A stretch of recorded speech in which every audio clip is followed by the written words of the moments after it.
Bonjour et merci de votre fidélité pour ce second temps de parole. Ce matin, on reçoit sur le plateau Soula Saïd Soufou. Bonjour. Bonjour Anne, bonjour Maorez et aux Maorais. Merci beaucoup. Il faisait beau ce matin à Sada Chirongui. Oui, c'est un temps magnifique. Comme presque tous les jours. Comme presque tous les jours de l'année. Soyons un peu plus sérieux, Soula. Vous avez publié, enfin le MDM a publié en fin de semaine dernière un communiqué qui est un peu un séisme dans le monde économique. Vous vous opposez fortement au basculement de la présidence d'Alma entre les mains d'un opérateur économique, promoteur immobilier par ailleurs, réunionnais. Pourquoi vous êtes contre ? Cette démarche. Alors Alma, je rappelle, c'est le pendant de la CIM, hein, c'est un opérateur de construction de logements sociaux et notamment des logements pour les salariés. Absolument, et vous avez raison. La démarche qui a été entreprise nous semblait scandaleuse. Il ne viendrait à l'idée de personne à La Réunion pour une présidence tout à fait honorifique qui vise à donner les grandes orientations politiques du territoire, parce que c'est politique de donner ça à quelqu'un de l'extérieur. Je ne vous parle pas d'un chargé de mission, d'un directeur qui ferait son office dans l'administration, mais de donner les orientations politiques d'un territoire. Comment il peut venir à l'idée de quelqu'un de confier ça à un Mahorais à La Réunion? Ça ne viendrait à l'idée de personne, parce que c'est politique. Ça doit venir aux acteurs locaux. Donc nous disons que cette idée est scandaleuse et nous avons invité instamment le président national du MEDEF, qui est le patron de toute cette affaire, de revoir la copie.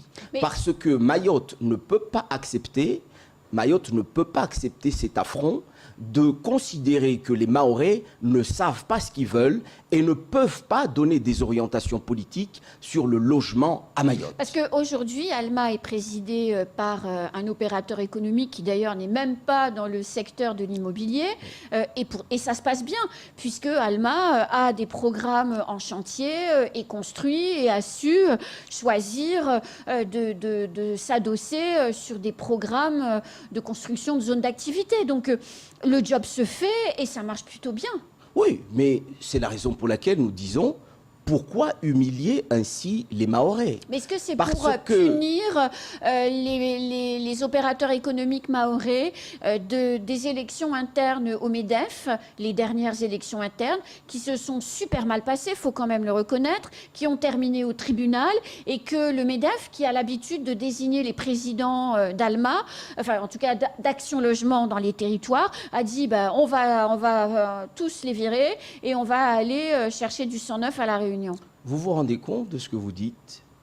Si c'est bien cela qui est à l'œuvre... écoutez, on est des observateurs de la société, on peut se poser légitimement les questions. Non, mais j'entends votre question, mais si elle est légitime et si elle est fondée, c'est proprement scandaleux. On mettrait donc la vie d'un département tout entier, on mettrait la question cruciale du logement dans des conflits intestins au MEDEF, c'est proprement scandaleux. C'est la raison pour laquelle nous invitons ces personnes tout à fait responsables. Nous le savons, des acteurs économiques soucieux du développement de ce territoire. Et puis qui ont intérêt à la construction de logements pour les salariés. À se délester de ces petites combines pour penser à l'intérêt de Mayotte. Et moi je le dis, les acteurs politiques jugeront comme un affront le fait de maintenir la nomination d'un acteur étranger ici. Parce que nous ne sommes pas ici pour défendre le clocher d'un tel ou un tel. Nous disons que les acteurs locaux connaissent parfaitement notre territoire. Ils savent où sont nos besoins, savent où sont les besoins des travailleurs, des besoins des professionnels, les besoins de la population. Donc cette orientation politique doit venir du territoire. Je dis aussi aux représentants de l'État, qui a un œil tout à fait attentif sur ce sujet, de veiller à ce que l'humiliation qui est en train d'être mise en œuvre cesse, parce que les politiques que nous sommes ne peuvent pas accepter cette humiliation. Nous avons suffisamment d'acteurs compétents ici, jeunes et moins jeunes, qui pourront parfaitement assumer cela. Je dis ceci, pour être parfaitement clair, on ne peut pas, au moment où nous parlons de refondation de Mayotte, de continuer les petites combines, de continuer les humiliations, parce que des gens à l'extérieur sauraient mieux que nous-mêmes ce que nous devons faire. Donc ce genre de pratiques doivent cesser, sinon qu'est-ce que nous refondons réellement si on continue dans les mêmes combines? C'est la raison pour laquelle l'État doit aussi veiller à ce que de nouveaux modes de fonctionnement, de nouvelles relations entre le politique et l'économique, de nouvelles relations entre Paris et Mayotte soient installées, parce que dehors, au sein de la population, au sein des acteurs économiques, c'est la grogne qui est là. Il faut l'écouter et y répondre. Il ne faut pas attendre que les acteurs économiques foutent à leur tour le feu pour pouvoir dire qu'il y a quelque chose qui ne va pas sur le territoire. Alors justement, vous parlez de la grogne des acteurs économiques.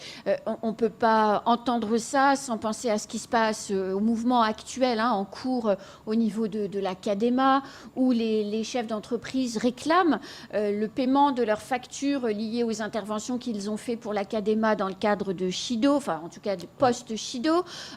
On parle d'une somme comprise entre 8 et 15 millions d'euros pour la CADEMA, mais on va à Sada chez vous. Vous me disiez tout à l'heure plus de 10 millions d'euros. Mamoudzou, c'est pareil. Vous prenez le conseil départemental, on serait à plus de 100 millions d'euros. Le CIDEVAM a également une claque, si je puis dire, de sommes engagées qu'elle ne parvient pas à payer. Qu'est-ce qui va se passer là, sous la Saïd Soufou? On est en train de tuer tout simplement les entreprises. Moi, j'en ai visité pas mal depuis Chido. Et j'en vois qui sont en train de mourir simplement. Il faut simplement que les gens qui sont dans les administrations sachent que l'entreprise, pour payer un salaire, doit faire rentrer de l'argent. Les gens s'imaginent que tout le monde a un salaire qui tombe automatiquement à la fin du mois sans travailler. Donc il faut que cette façon de gérer l'économie locale par l'administration décentralisée et de l'État cesse. On est en train de tuer tout simplement nos entreprises. Donc je dis, la parole de l'État a été donnée aux départements et aux collectivités, les communes et les intercommunalités pour faire travailler les entreprises qui ont fait le job. Depuis plus de 3 mois maintenant, il revient maintenant à l'État qui nous a annoncé des sommes mirobolantes au lendemain de la visite du président et du Premier ministre de concrétiser sa parole, parce que la parole de l'État, si elle ne vaut plus rien vis-à-vis de la population et des acteurs économiques, c'est quand même grave. On a besoin en économie de croire en la parole publique, de croire en la signature de l'État. Donc moi, j'invite les acteurs responsables, donc notamment l'État ici, à débloquer de toute urgence les sommes qui ont été promises pour éviter que les entreprises meurent, parce que si on en croit ce que disent les acteurs locaux, les entreprises, si c'est pour couler les entreprises locales, pour faire venir d'autres entreprises dans le cadre de la création d'une zone franche globale à Mayotte, cette affaire sera inacceptable. Et nous ne tolérerons aucune fermeture d'entreprise en raison des impayés de l'État. Je termine pour être tout à fait clair. Mais qu'est-ce que vous allez faire? Parce que moi, j'entends ce que vous dites et je comprends votre fermeté. Mais c'est quoi les moyens d'action à aujourd'hui? Comment on peut faire sous la Saïd Soufou pour que ce ne soit pas un opérateur économique réunionnais qui prenne la présidence d'Alma si le MEDEF le décide ainsi? Comment on peut faire pour que les services fiscaux, enfin la DRFIP en l'occurrence, payent les factures? Parce que je pense qu'eux, ils veulent payer, sauf qu'ils n'ont pas l'argent pour payer. Comment on fait? Mais vous vous rendez compte, rien que les questionnements que nous avons ici nous disent l'état d'esprit ambiant. On est donc dans un territoire où on se fiche de la parole des élus, où on se fiche de la parole et de ce que pense la population. Parce que c'est ça. Si dire qu'il faut que l'État tienne ses engagements n'est pas suffisant et qu'il faille inviter les élus, tous autant qu'ils sont, à aller bloquer la préfecture pour que ça avance, dans quel pays nous sommes? C'est quand même grave. Et si les élus disent que nous ne voulons pas d'une présidence extérieure à Mayotte parce qu'on a suffisamment d'acteurs compétents ici, si ça ne suffit pas à dissuader les gens qui ont cette ambition à le faire, mais dans quel pays sommes-nous? C'est quand même extrêmement grave. C'est la raison pour laquelle j'insiste qu'il est hors de question de laisser mourir ces entreprises et que l'État ici vient rajouter de la difficulté à la difficulté, parce qu'en dehors de Chido, vous avez déjà des factures de plusieurs années qui dorment à la trésorerie, faute de mandatement, parce qu'on n'a pas suffisamment de personnel pour les mandater. Donc même quand il y a de l'argent, il n'y a pas suffisamment de personnel pour payer les factures dans nos trésoreries. Donc cette situation a assez duré. On parle de développement ici, il faut y aller. C'est la raison pour laquelle nous demandons la création d'une région forte ici, dotée de moyens pour accompagner l'économie. Mais on ne peut pas parler d'économie en coupant les pieds aux acteurs économiques locaux. Ça, ce n'est pas acceptable. Donc j'insiste, vous nous demandez ce que nous pouvons faire. Oui. Si la fermeté de la parole politique ne suffit plus ici, c'est la population qui va agir. Et je doute que ce soit ce que nous souhaitons tous dans une république apaisée. Si la population élit des représentants, c'est bien pour qu'ils parlent à leur place. Donc si j'insiste ici, que je dis qu'il est inacceptable d'avoir un Réunionnais à la place d'un Mahorais dans une présidence honorifique ici, est-ce que c'est parce que nous avons quelque chose contre nos frères et voisins réunionnais? Non, nous disons simplement qu'il faut respecter les Mahorais comme nous respectons nos voisins, parce que le Mahorais, son représentant, c'est mieux que quiconque ce qu'il y a localement à faire. Dernière petite question, puisque vous avez abordé le sujet, vous avez parlé d'une région forte.